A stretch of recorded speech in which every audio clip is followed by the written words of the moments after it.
이스라엘 자손이 애굽 땅을 떠난 지 3개월이 되던 날 그들이 시내 광야에 이르니라. 그들이 르비딤을 떠나 시내 광야에 이르러 그 광야에 장막을 치되 이스라엘이 거기 산 앞에 장막을 치니라. 모세가 하나님 앞에 올라가니 여호와께서 산에서 그를 불러 말씀하시되 너는 이같이 야곱의 집에 말하고 이스라엘 자손들에게 말하라. 내가 애굽 사람에게 어떻게 행하였음과 내가 어떻게 독수리 날개로 너희를 업어 내게로 인도하였음을 너희가 보았느니라. 세계가 다 내게 속하였나니 너희가 내 말을 잘 듣고 내 언약을 지키면 너희는 모든 민족 중에서 내 소유가 되겠고 너희가 내게 대하여 제사장 나라가 되며 거룩한 백성이 되리라. 너는 이 말을 이스라엘 자손에게 전하지니라. 모세가 내려와서 백성의 장로들을 불러서 여호와께서 자기에게 명령하신 그 모든 말씀을 그들 앞에 진술하니 백성이 일제히 응답하여 이르되 여호와께서 명령하신 대로 우리가 다 행하리이다. 모세가 백성의 말을 여호와께 전하매. 아멘. 네, 자리에 앉아주시기 바랍니다. 자, 오늘 말씀의 제목은 역사, 하나님의 자기 계시, God's Self-Revelation 이라는 그런 제목으로 말씀을 나누도록 하겠습니다. 자, 여러분, 제가 2년 전에 11월 달인 걸로 기억을 합니다. 신명기 말씀을 나누면서 여러분들께 한번 소개해드린 적이 있는 이야기입니다. 기억이 나실지 모르겠습니다만 레너드 셸비라는 사람이 있었습니다. 이 사람은 30대 중반의 보험 사고 조사관입니다. 보험회사에 소속돼서요, 뭐 상대방이 거짓말을 하는지 이런 걸 다 조사해야 될 거 아니에요, 그렇죠? 그런 조사관입니다. 이 사람의 집에 어느 날 괴한 2명이 무장 강도가 침입을 했습니다. 그리고는 그 중에 한 명이 셸비를 딱 제압한 상태에서 나머지 한 명이요, 레너드 셸비가 두 눈 멀쩡히 뜨고 지켜보는 가운데 그의 아내를 강간하고 그의 아내를 죽입니다. 레너드 셸비가 가까스로 투쟁 끝에 그 제압에서 벗어나서 괴한 중에 한 명을 자기도 죽입니다. 그러나 나머지 한 명이 이 셸비의 머리에 큰 상처를 입히고 기절을 시키고 도망을 갑니다. 근데 이 사고 이후로 이 셸비는 전향 기억 상실증이라는 anterograde amnesia라는 아주 특별한 독특한 병에 걸립니다. 여러분이 일반적으로 알고 계시는 기억상실증은요, 여러분 왜 드라마나 영화에서 많이 보잖아요, 그렇죠? 그런 기억상실증은 후향 기억상실증입니다. retrograde amnesia라는 겁니다. 그게 뭐냐면 여러분들이 드라마에서 많이 보고 어떤 사람이 자동차 사고 나가지고 머리가 콱 다쳐가지고 예를 들어서 이렇게 쭉 살아오다가 한 35세 됐는데 교통사고로 확 당했어요. 그래가지고 병원에서 딱 깨어났는데 아무것도 기억이, 이름도 몰라요, 성도 몰라, 아무것도 기억이 나질 않아요. 자기 고향이 뭔지, 자기 출신이 뭔지, 자기가 뭘 하던 사람인지, 자기 가족도 몰라, 아무것도 기억을 못해요. 그리고 그 사람은 어린아이처럼 day one, 그때부터 새로운 사람으로 살아가는, 이게 바로 retrograde amnesia, 후향 기억 상실증입니다. 사고 후, 그 후방, 그쪽이 기억이 안 나는 거예요. 근데 이 레너드 셸비가 걸린 병은 anterograde, 전향 기억 상실증이라 그래서 이게 아주 특이한, 근데 이런 게 있답니다, 여러분. 뭐냐면 35살까지 살다가 교통사고를, 아니면 뭐 이렇게 괴한한테 콱 머리를 다쳤어요. 딱 일어났어요. 일어났는데 여태까지 35년 자기가 산 거는 전부 다 기억합니다. 자기가 고향이 어딘지, 학교를 어딜 나왔는지, 아내 이름이 뭐고, 아내가 누구고, 아내가 어떻게 죽었고 다 기억합니다. 자기 직업이 뭔지. 근데 그날로부터 기억이 머리에 저장이 되질 않습니다.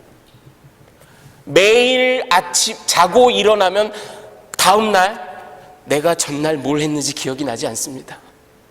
내가 사고에서 깨어난 이후 그게 한 달이 됐든 1년이 됐든 5년이 됐든 그 기간이 전혀 기억이 나질 않습니다.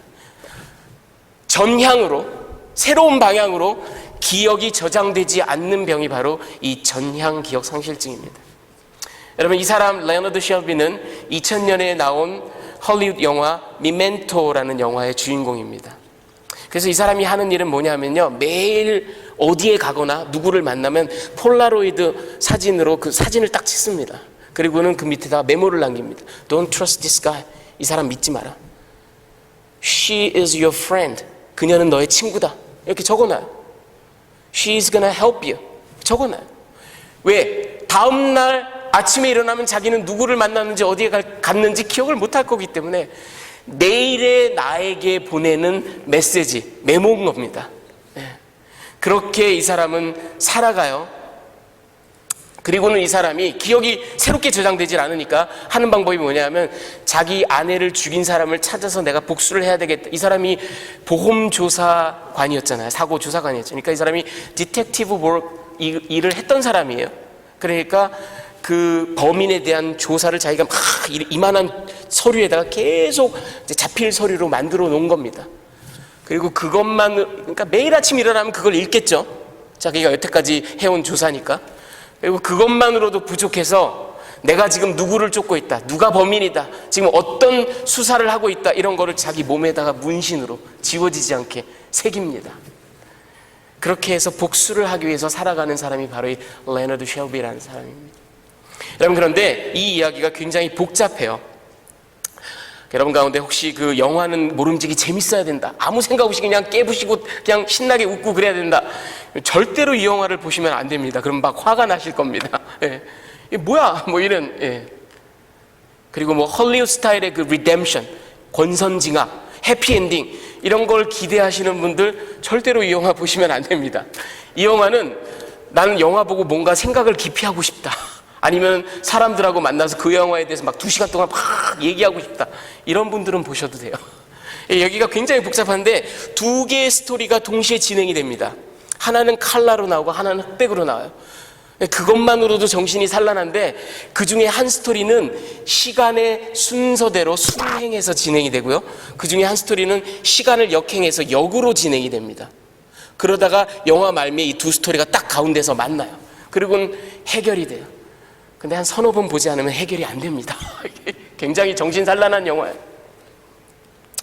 그런데 중요한 건 이겁니다, 여러분. 이 사람이 기억을 새롭게 저장하지 못한다라는 그의 컨디션 때문에 그 주변에는 날파리처럼, 하이에나처럼, 들깨들처럼 악당들이 꼬여듭니다. 왜? 뭘 시켜도 다음날 기억을 못해요. 그러니까 죄 다 뒤져쓰고 혼자 유치장 가면 되잖아, 그렇죠? 그러니까 그를 이용해서 범죄에 사용하려고 못된 종류의 인간들이 막 모여듭니다. 근데 뿐만 아니라 이게 중요한 게 아니라 그거보다 더 중요한 게 있어요. 자기가 기억을 못하는 것 때문에 악당들의 이용을 받는다라는 것만이 아니라 스스로가 자기의 삶을 기억을 못하기 때문에 그는 그게 복수심 때문이건 삶의 이유를 찾기 위해서건 뭐건 간에 자기 스스로 그 확 비어있는 기억을 뭔가 자기 스스로 만들어냅니다. 뭐냐 하면 이야기 말미에 밝혀져요. 사실은 이 사람은 1년 전에 복수를 이미 했어요. 범인을 찾아서 죽였어요. 그런데 새로운 범인을 또 지목해서 문신을 새겨놓고 또 새로운 범인을 찾아 막 찾아다닙니다. 무슨 얘기냐면 자기 스스로 그 하얗게 지어진 기억을 새롭게 채우고 새롭게 조작하고 영어로 말하면 fabricate를 하는 겁니다. 자, 여러분, 이 이야기를 한번 잘 머릿속에 갈무리해 두시기 바랍니다. 오늘의 이야기를 보면요, 19장 1절 2절에 보면 이제 하나님의 산 시내산으로 이스라엘 백성이 움직임입니다. 르비딤에서, 여러분 지난번에 제가 말씀드린 것처럼 르비딤이라는 곳이 시내산과 그저 불과 하루길 정도예요. 아주 가깝습니다. 그래서 이 르비딤에서, 그리고 우리가 여태까지 봤던 아말렉과의 전투니 그 마사 무리바의 일이라든 이런 것들이 다 일어났던 곳이에요. 이제 그리고 하나님의 명령으로 저들이 장막을 다 걷고 이제 시내산 바로 앞에 들판에 와서 거기서 장막을 칩니다. 자, 저들이 출애굽기 19장 1절에 와서 이제 르비딤에서 떠나 시내산 앞으로 오는데 쭉 성경을 넘어 패스트 포워드해서 보면요, 민수기 10장 11절 12절에 이런 얘기가 나옵니다. 둘째 해 둘째 달, 그러니까 출애굽을 한 지 둘째 해 둘째 달 20날에 구름이 증거의 성막에서 떠오르매 이스라엘 자손이 시내 광야에서 출발하여 자기 길을 가더니 바란 광야에 구름이 머무니라. 이제 떠나는 거예요, 시내 광야에서. 그러니까 무슨 얘기예요, 여러분? 시내 광야에, 시내산 앞에 도착한 건 출애굽한 지 3개월.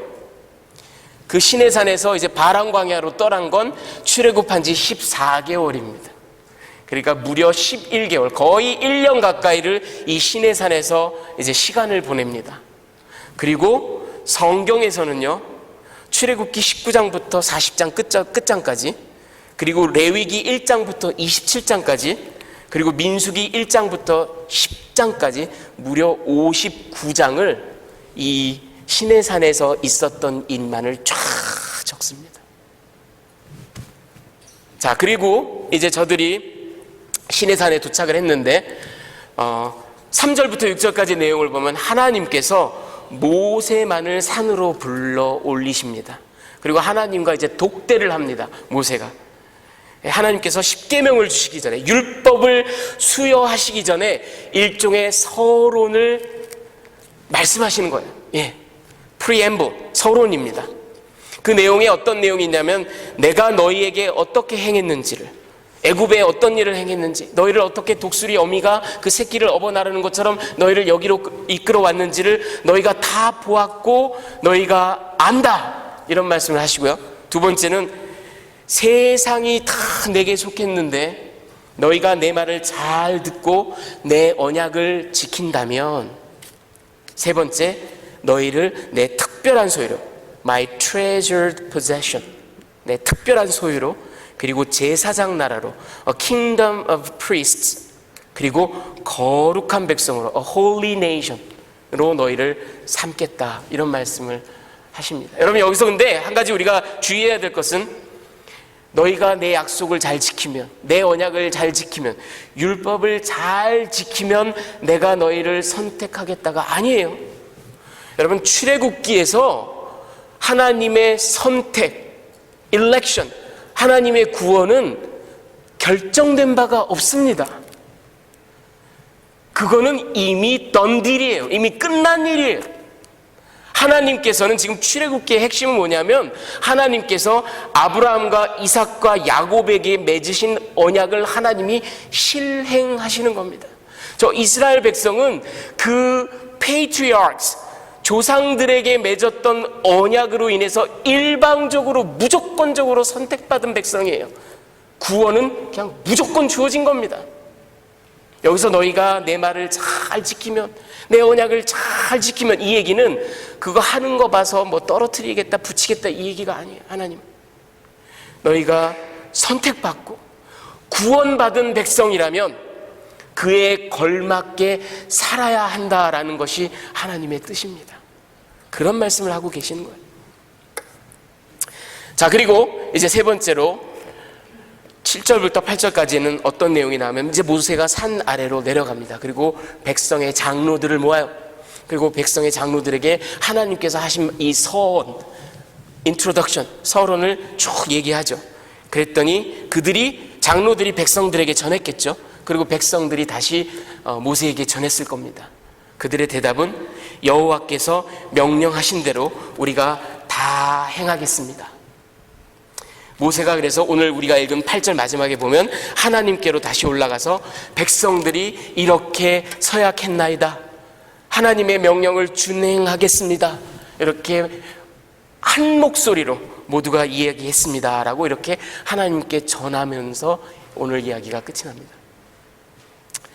자, 여러분, 저는 오늘 이 8절까지의 짧은 구절을 가지고 여러분들께 딱 한 가지 메시지를 전해드리기를 원합니다. 근데 그건 뭐냐면 이겁니다, 여러분. 기억하라. Remember. 기억하라. 여러분, 혹시 학교 다니실 때 페이퍼를 써보신 분들, 아니면은 우리 가운데 뭐 이렇게 학위를 받으신 분들, 학위 논문, 석사 논문, 박사 학위 논문을 써보신 분들은 제가 무슨 얘기를 하는지 아실 겁니다. 어폐가 있는 것 같고 좀 아이러니한데, 여러분 학술 논문이라든가 저널 아티클이라든가 하다못해 매 학기가 끝나고 발표한 제출하는 텀 페이퍼라도 이 학술적인 것들은 서론, 본론, 결론이 있죠. 여러분 다 아시죠? 그렇죠? 서론, 본론, 결론대로 이렇게 쫙 쓰는 게 아닙니다, 여러분. 그게 아니에요. 연구 다 하고 조사 다 하고 머릿속으로 생각 다 하고, 그래서 본론 내용을 챕터 바이 챕터 쫙 쓰고 결론까지 다 쓰고 난 다음에, 모든 것이 완성되고 난 다음에 나는 이런 문제의식을 갖고 이 연구를 했고, 그래서 이런 방법론을 가지고 이렇게 첫 번째 챕터에는 이런 내용을, 두 번째는 이런 내용을 이렇게 쭉 썼고 이 연구의 결과는 이런 겁니다 하고 서론을 제일 마지막에 씁니다. 네. 왜? 서론이 제일 중요하니까. 거기에 모든 게 다 나와 있으니까. 제가 예전에 역사 공부할 때 저희 학교에서는 사학과 미국사 박사 종합시험을 오럴로 구두 시험으로 봅니다. 구두 시험을 4명의 교수 앞에서 이렇게 막 3시간 동안 막 온갖 토론을 하는데, 그 구두 시험을 보기 위해서 읽어야 되는 미국사 책이 150권입니다. 150권을 다 읽고 가서 딱 그 앞에서 무슨 책에 대해서 공격이 나와도 다 받아내야 돼요. 또 우리 자랑스러운 대안에 남아 저는 150권을 처음부터 끝까지 다 읽었습니다. 무식하게. 나중에 안 사실인데 미국 아이들은요 다 안 읽어요. 다 안 읽어도 얘네들은 말빨이 서니까 그냥 대충 니네들은 어떻게 하니? 물어보니까 얘네들이 서론만 읽어요. 인트로덕션만 읽어요. 그리고 경우에 따라서는 본문 가운데 너무 중요하다 싶은 거 챕터 한 서너 개 골라서 읽습니다. 그러나 인트로덕션, 서론은 아주 상세하게 2번, 3번 그렇게 아주 소상하게 읽는데요. 공부는 그렇게 하는 거더라고요. 알고 봤더니. 왜? 서론에 모든 게 들어가 있어요. 서론에. 하나님께서 지금 신의 상 가운데 불로 나타나십니다. 이제 다음 주에.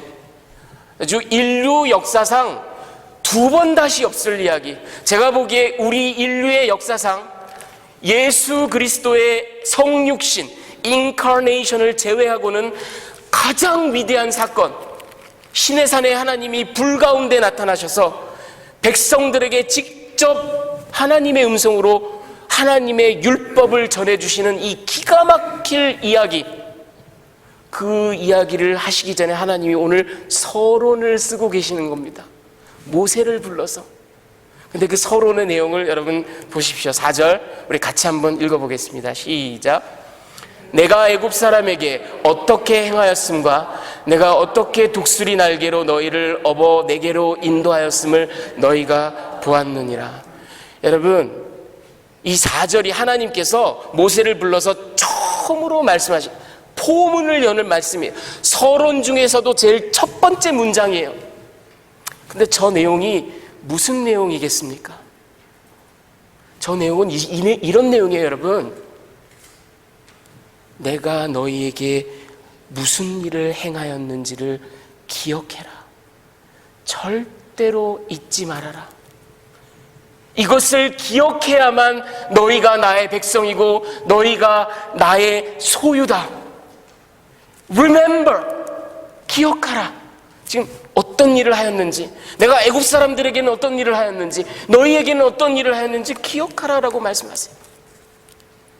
여러분, 하나님께서 이스라엘에게 율법을 주시는데, 하나님의 뜻을 알려주시는데 아주 하나님께서 특별한 방법을 사용하십니다. 잘 들어보십시오, 여러분.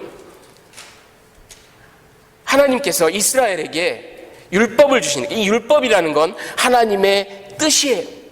하나님의 법이에요. 하나님의 의지입니다. 하나님의 긍휼과 사랑입니다. 그리고 하나님의 구원의 계획입니다. 이 율법을 이스라엘 백성에게 주시는데 너무나 특징적으로 주세요.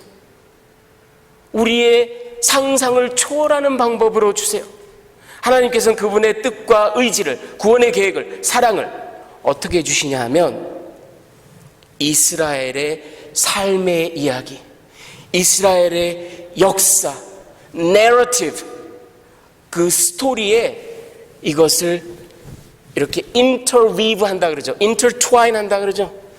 이렇게 하나하나 짜서 그렇게 주십니다. 마치 여러분 직물을 짤 때 씨줄과 날줄이 하나씩 이게 순서가 엉키거나 뭐가 하나 풀어져 버리면 직물 자체가 그냥 풀어져 버려요.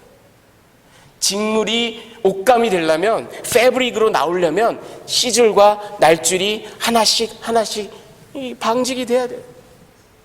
하나님께서 하나님의 율법, 하나님의 뜻, 하나님의 구원의 계획을 자 여기 있어 하고 주신 게 아니에요. 이스라엘의 역사를 하나님이 만들어 가시면서 그 역사에 한 올 한 올 이것을 심으십니다. 그래서 이스라엘의 역사를 하나의 컨텍스트로 해서 그 내러티브에 감싸서 인터위브해서 주시는 겁니다. 여러분, 하나님은 역사라는 것을, 스토리라는 것을, 이야기라는 것을 자기 계시의 방법으로 사용하십니다. 이게 하나님의 화법이에요. 여러분, 지난주에 소개해드린 적 있던 나훔 사르나라는 사람이 이런 말을 합니다. 들어보십시오. 언약은, 커버넌트는 내러티브, 이야기라는 문맥 속에 설정된다. 언약의 뜻과 의미를 부여하는 것은 바로 이 이야기, 역사다. 만약 역사로부터 분리된다면 언약은 그 의미를 상실하고 만다. 테렌스 프레타임이라는 성경학자는 또 이렇게 얘기합니다. 구약의 율법이 지닌 가장 특징적인 요소 가운데 하나는 그것이 이야기, 이스라엘의 역사에 감싸져 있다라는 사실이다. 율법은 이야기에 통합된다. 여러분, 저는 한번 이렇게 상상을 해봤습니다. 좀 생뚱맞지만 들어보십시오. 이 출애굽기 19장의 이 율법을 수여하시는 이 장면이 저는 뭐와 연결이 됐냐면요, 보세요 여러분.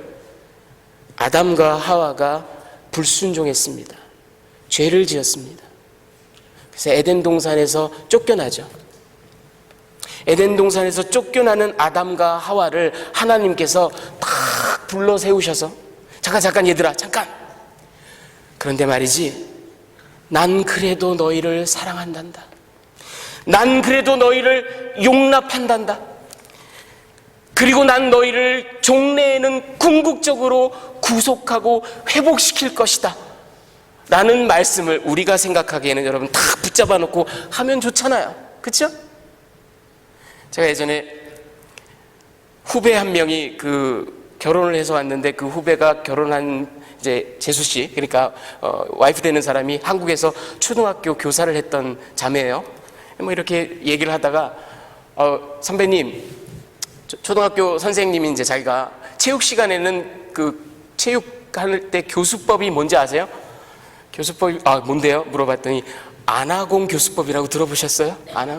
안하공이 뭐죠? 안하공 여기 있다 놀아라. 안하공 여기 있다 놀아라. 그래서 안하공 교수법이랍니다. 하나님께서 아담과 하와가 동산에서 쫓겨날 때 잠깐 멈춰. 그런데 율법 여기 있다 하고 주셨으면 얼마나 좋았겠어요. 이런 거는 해, 이런 건 하지 마, 내 뜻이 이런 거야, 나는 이렇게 나의 긍휼과 사랑을 베푼단다 보면 얼마나 좋겠어요. 근데 하나님이 사용하신 방법은 뜻밖의 이런 방법입니다. 왜? 그분은 천년이 하루 같고 하루가 천년 같으니까 그분은 이렇게 하신 겁니다. 길고 긴 이스라엘의 역사를 이제 하나하나 이어가십니다. 아브라함의, 이삭, 야곱, 요셉이 애굽에 가고 저들이 종살이를 하고 저들이 울부짖고 저들이 죽음을 목격하고, 그런데 모세를 보내시고 하나님께서 홍해를 가르시고 애굽 병사들을 수장시키시고 이 모든 역사들을 쭉 이끌어 가세요. 여러분, 그 이야기는 여기에서 끝이는 게 아니에요. 사실은 종래에는 천여 년 뒤에 갈보리 십자가에 하나님의 독생하신 아들을 보내셔서 십자가에 죽게끔 하신 이 모든 역사를 이어가시면서 하나님께서는 마치 직물처럼 그 스토리에다가 하나님의 뜻을, 스토리에다가 하나님의 뜻을 씨줄과 날줄처럼 그렇게 엮어서 우리에게 주시는 겁니다. 여러분, 그래서 이건 제가 하는 말입니다. 여러분, 역사 속에 아로 새겨진 하나님의 율법이에요. 하나님의 율법은, 하나님의 뜻과 경륜은, 하나님의 구원의 계획은 나 여기 있다 이게 아니라고요. 그 말씀을 하시기 위해서 긴 이스라엘의 역사를, 그건 바꿔 말하면 저와 여러분의 삶의 이야기를, 스토리를 쭉 이끌어 가십니다. 그리고 거기에 임베드 하시는 겁니다. 하나님의 뜻을. 여러분, 역사란 이런 것입니다. 여러분 아시다시피 제가 역사 공부했잖아요. 그렇죠? 예, 역사 공부 죽도록 했어요. 15년 넘게 했어요. 제가 역사를 열심히 공부한 사람이에요. 신학교 가서 신학 공부도 7년 동안이나 했습니다. 저는 theology와 히스토리를 열심히 공부한, 그러니까 제가 드리는 말씀 좀 믿어주세요. 역사란 이런 겁니다. 우리의 삶의 이야기란 이런 거예요. 하나님의 율법이, 하나님의 법이, 하나님의 뜻과 경륜이, 하나님의 구원의 의지가 그려지는, 미술로 치면 왜 하얀 캔버스에다 그리잖아요.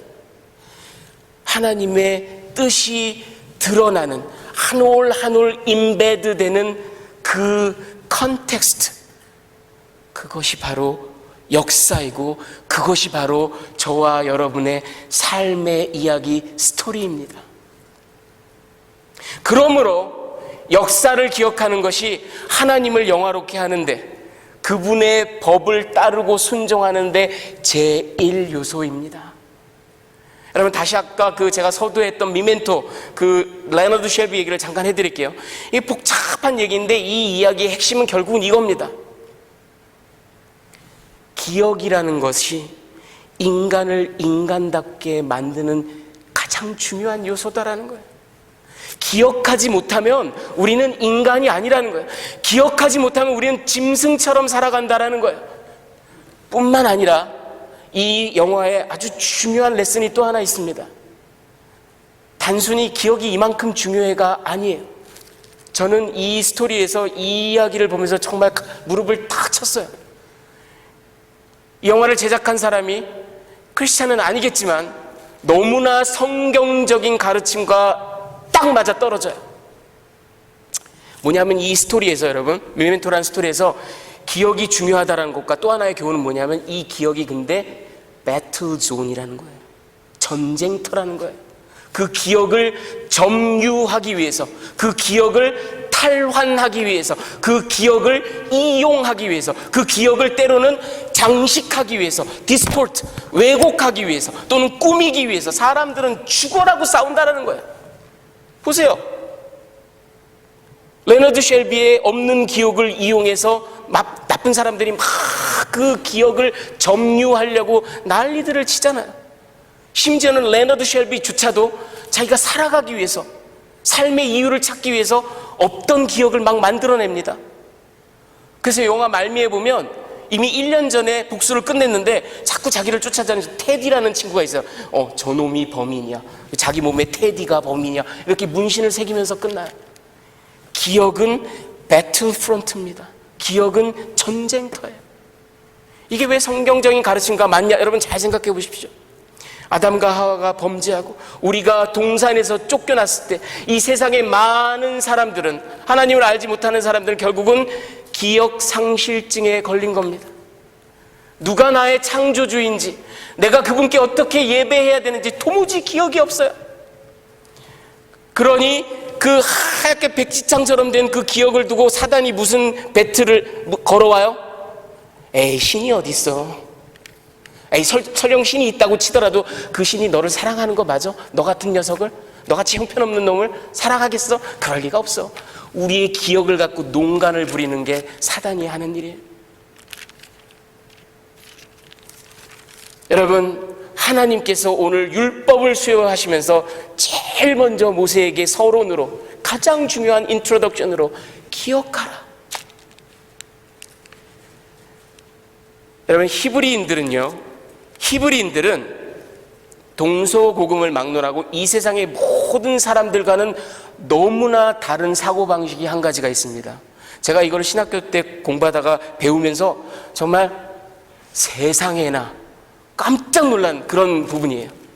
여러분, 세상의 모든 사람들은요, 한국 사람이든 중국 사람이든 미국 사람이든 프랑스 사람이든 현대인이건 고대인이건 어김없이 이렇게 생각합니다. 우리는 미래를 향해서 나아가는 존재라고 생각합니다. 미래가 뭔지는 사람마다 다르겠죠. 불멸의 피안의 세계라고 생각하는 사람도 있고, 거기 가면 다 끝난다라고 생각하는 사람도 있고, 뭐 환생이라고 생각하는 사람들도 있겠죠.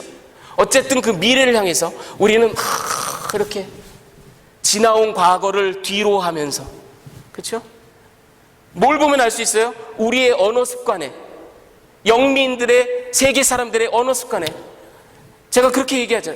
내가 20년 동안 베이 지역에 와서 살아온 나의 이민 생활을 되돌아볼 적에 참 후회도 많았고, 되돌아본다 이거예요. 되돌아본다, 나의 삶을. 미국 사람들은 뭐라고 얘기해요? In retrospect. retro, 뒤로 돌아보니 내가 이런 길을 쭉 왔다 이거죠. 근데 히브리 사람들은 정반대로 생각합니다. 여러분, 이 로봇 이런 거 적어보셨죠? 예. 저 사람이 지금 배 그 앞이 저 위쪽을 향하고 있죠. 저쪽으로 나간단 말이에요. 근데 그쪽을 등지고 있죠. 그리고 이렇게 노를 열심히 젓고 있죠. 저게 히브리인들이 생각하는 삶의 방향, 시간 개념입니다. 히브리인들은 어떻게 생각하냐면, 우리는 미래를 알지 못해요. 미래를 등지고 있어요. 알 수 없는 미래를 향하여 과거를 계속해서 바라보면서 하나님께서 베푸신 일들을 계속 주시하면서 하나님께서 어떻게 애굽에 행했는지, 어떻게 우리를 구원하셨는지를 계속 바라보면서 알 수 없는 미래를 향하여 나가는 게 우리 인생이라고 저들은 믿었던 거고, 그게 바로 성경적인 가르침입니다. 여러분, 많은 현대인들은, 많은 사람들은 앞만 보고 달리고 그냥 진취적으로 성공에 뭔가를 얻기 위해서 과거는 묻지 마세요 뭐 이래가면서 그렇게 나가는 존재들이라고 우리가 그렇게 생각합니다. 하지만 히브리 사람들의 생각은, 그리고 성경이 말하는 시간의 개념은 바로 저 그림입니다.